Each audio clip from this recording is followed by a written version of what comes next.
élèves ingénieurs grenoblois confrontés à des écoliers de CM1, CM2 à la Sûre en Chartreuse pour leur expliquer l'hydroélectricité à l'arrivée des apprentissages des deux côtés. Partez à la découverte des parcs et jardins ce week-end grâce au rendez-vous au jardin et pourquoi pas en flânant au domaine de Visil, le site le plus visité du département. Et puis après 2 années de conférences, le féminisme fait le printemps en grand avec un temps fort les 13 et 14 juin à la MC2. Corinne Lemarié, vice-présidente à la métropole et l'invitée de ce JT. Bonsoir à toutes et à tous, ravi de vous retrouver dans ce JT du jeudi 5 juin 2025. Du lundi au vendredi à partir de 18h, l'essentiel de l'actualité du Grand Grenoble. Selon un sondage NGIFOP publié la semaine dernière, 89% des Français interrogés auraient une bonne image de l'hydroélectricité. Une énergie qui a participé à l'essor de notre territoire. Cette année, on célèbre d'ailleurs le centenaire de l'exposition internationale de la houille blanche et du tourisme à Grenoble. À l'occasion de la journée mondiale de la biodiversité, des élèves de l'école d'ingénieurs Grenoble INP NCCube ont fait d'une pierre deux coups. Ils se sont rendus à l'école de la Sûre en Chartreuse pour sensibiliser les élèves à ces questions. Alexandre Martinez. Comment transformer l'eau en électricité? C'est la question posée par les étudiants ingénieurs de l'université de Grenoble aux élèves de l'école de la Sûre en Chartreuse. Et c'était une expérience assez intéressante de vulgarisation déjà du sujet, parce qu'on est obligé de faire appel à des notions qui sont assez techniques et en même temps de les faire passer à des personnes qui n'ont pas le bagage mathématique derrière, donc c'est très intéressant de vulgariser ces sujets. On a été étonnés un peu qu'ils soient vraiment très intéressés par ces sujets et en même temps ça fait plaisir parce que c'est les sujets sur lesquels nous on travaille. Essais et cultivés, les enfants ont été incollables au quiz.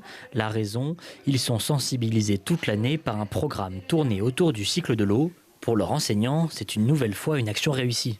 Ils n'ont pas été uniquement passifs et observateurs, ils ont aussi été acteurs. Et les étudiants leur ont proposé de fabriquer leur propre turbine à partir d'une brique de lait. Et donc, on a pu voir tout l'enthousiasme et puis même la créativité. J'ai des élèves qui, voyant la proposition qu'on leur avait donnée de faire une turbine avec 4 pales, et il y en a tout de suite qui se sont dit, mais si j'arrive à en mettre 8, je vais forcément avoir une vitesse de rotation supérieure et donc peut-être une production d'électricité augmentée également. Donc on voit bien qu'il y a eu un investissement complet. Oui, c'est le genre de choses qui leur plaît beaucoup, qui les motive. Et pour illustrer, rien de mieux qu'une maquette. Une pompe fait monter l'eau et l'envoie sur une turbine pour alimenter un alternateur. Beaucoup de mots techniques donc, mais les étudiants ont trouvé une solution. Le plus qu'on a rajouté cette année, c'était de rendre cette maquette très pédagogique pour les élèves de l'école qu'on a vue et montrer que c'est une centrale qui a un impact réel, qui existe vraiment. En effet, elle existe. À quelques kilomètres de là, le site de captage d'eau surplombe la Sûre en Chartreuse, une centrale visitée par les futurs ingénieurs. Donc c'est une centrale qui a 2 utilités. À la fois, elle purifie l'eau pour la rendre potable pour les habitants de la Sûre en Chartreuse. Et également, elle produit de l'électricité avec l'eau qui chute depuis la montagne. C'était très intéressant de voir tous les aspects techniques qu'on aborde de façon assez théorique en cours. Et de les voir en vrai et de voir que chaque élément de chaque cours qu'on a en ingénierie sert vraiment à une utilité vraiment précise. Et c'était vraiment très complet. Certes, mélanger l'eau et l'électricité n'est pas conseillé, mais quand on veut faire briller les idées des enfants, on n'a qu'une chose à dire. Et parmi les nombreux événements organisés dans le cadre du centenaire de l'exposition de la houille blanche, la visite de la centrale de Grand-Maison en Oisans ce vendredi. Il reste encore quelques places. Passez votre chemin, c'est l'organisation du Chartreuse Trail Festival qui a découvert le caillou dans sa chaussure et a dû modifier son parcours le week-end dernier. Le propriétaire du sentier Valmorel, principal tracé vers la Pinéa, a décidé d'en interdire l'accès, comme la loi l'y autorise, fustigeant les coureurs qui piétineraient les cultures et laisseraient traîner leurs déchets plastiques. Pour la même raison, le trail du Grand-Duc prévu fin juin a aussi dû changer son tracé. Il y a 2 ans, c'est l'accès à 800 hectares sur les Hautes-Chartreuses qui avait été interdit par le marquis de Quinsonnas-sous-Dino avant que ne soit signé avec le département l'été dernier une convention de passage sur un itinéraire balisé. Si vous ne voulez pas de problème, rendez-vous au jardin.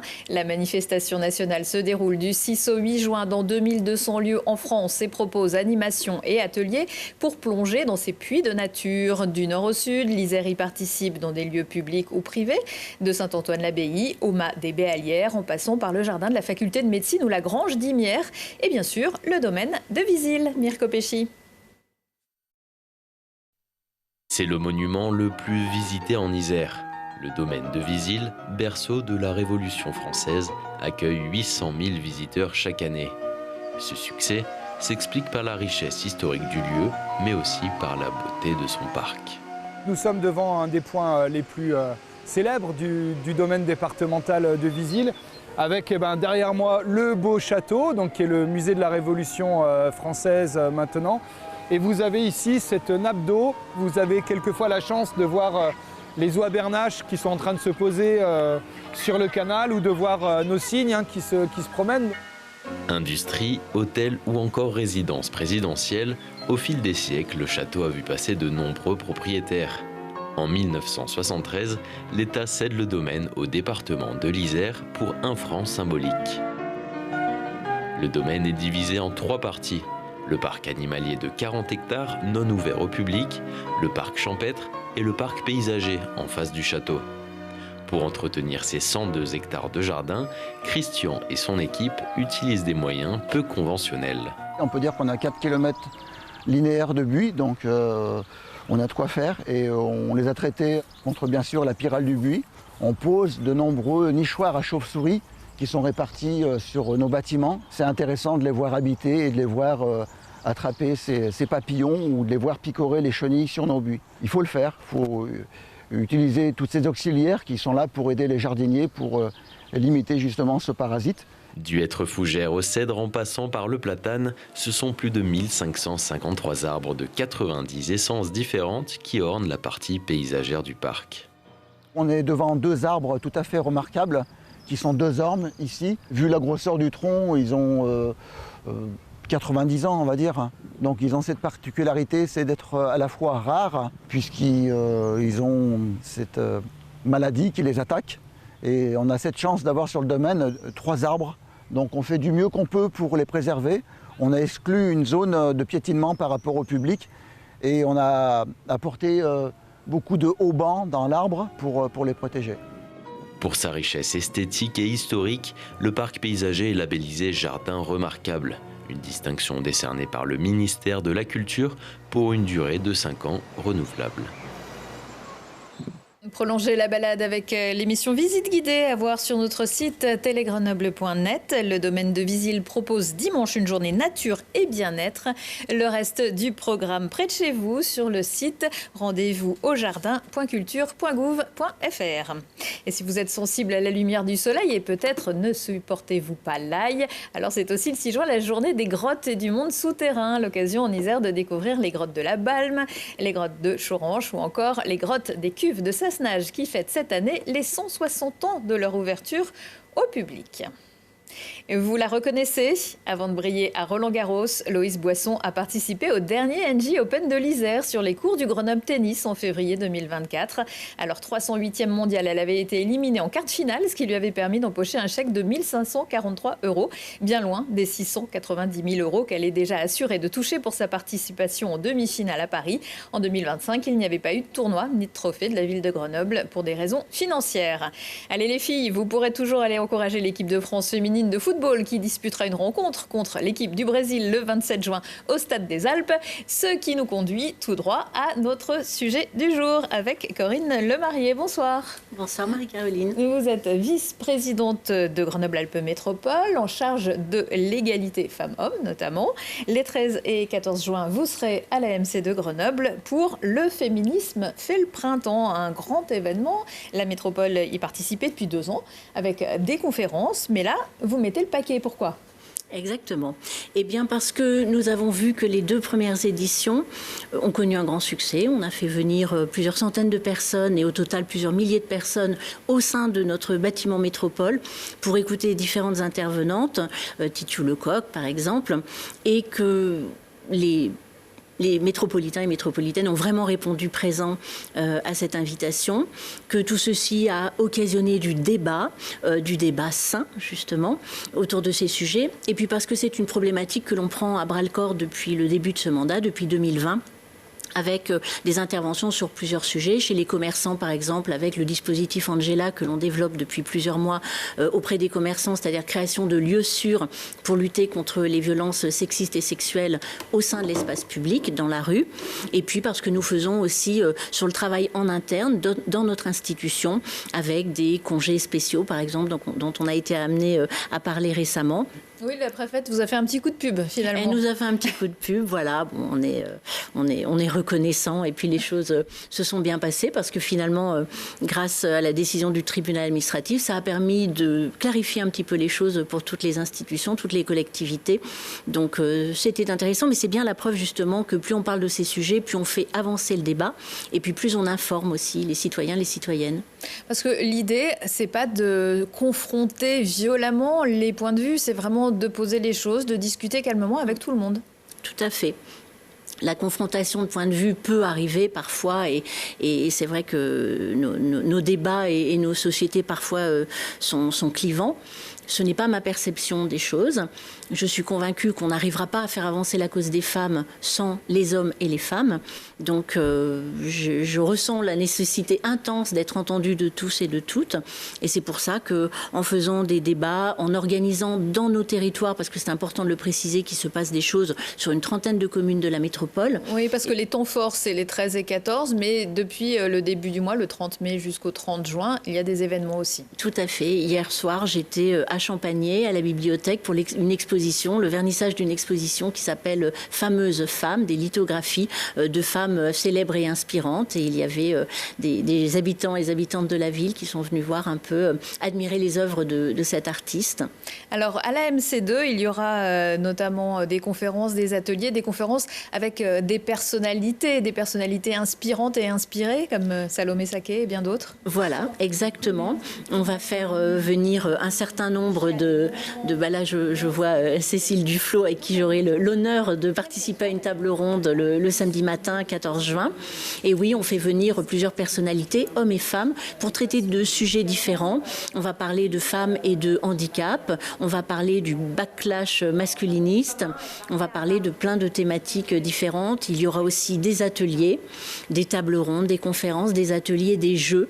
Ouais, parce que le combat, on peut le dire quand même, il est loin d'être gagné. On a eu l'impression que ça allait à un moment dans le bon sens, et puis notamment, alors évidemment, si on regarde du côté des États-Unis de Trump, là, il y a presque de quoi désespérer.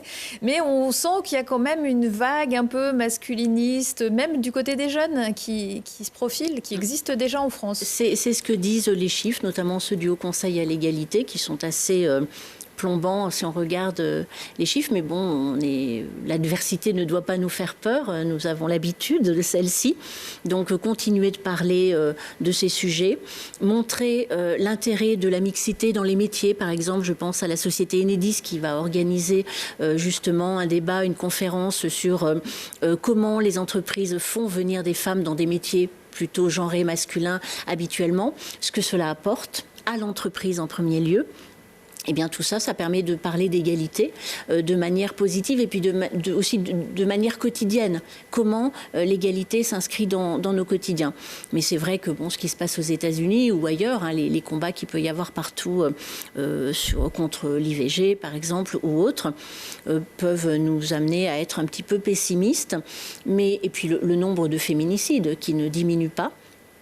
J'ai tendance à penser que le fait que sur ces sujets des violences faites aux femmes, le fait de parler libère la parole de nombreuses et que c'est aussi peut-être pour ça qu'il y a plus de dépôts de plaintes et que l'on parle aussi du sujet. Voilà. Mais après, c'est un travail pour tout le monde. Est-ce que vous pensez qu'aux prochaines élections municipales, il pourrait y avoir plus de femmes élues dans la métropole? Sur les 49 communes, il n'y en a quand même pas beaucoup. Je le souhaite et de toute manière, la loi va obliger les communes de moins de 1000 habitants à présenter des listes paritaires pour ces élections municipales. Le problème des listes paritaires, c'est que la femme, elle n'est pas souvent en numéro 1. Eh bien, c'est à elle, c'est à nous de faire nos places. Et c'est aux hommes de comprendre aussi l'intérêt pour les concitoyens et les concitoyennes d'avoir des femmes. On a des femmes qui dirigent de grandes régions. Je pense à la région Midi-Pyrénées avec Carole Delga. Je pense à Valérie Pécresse, la région parisienne. Voilà, parisienne. Île-de-France. Donc, Île-de-France, voilà, je cherchais le nom. Et donc, elles ne sont pas attaquées à ma connaissance, enfin, sans doute ça doit leur arriver, mais parce qu'elles sont femmes. Et on se rend compte que ces régions sont gérées et sont sans doute soumises à critique dans les choix politiques, mais peut-être pas plus que si c'était dirigé par un homme. Donc bien sûr, notre temps est venu, mais un temps vers plus d'égalité.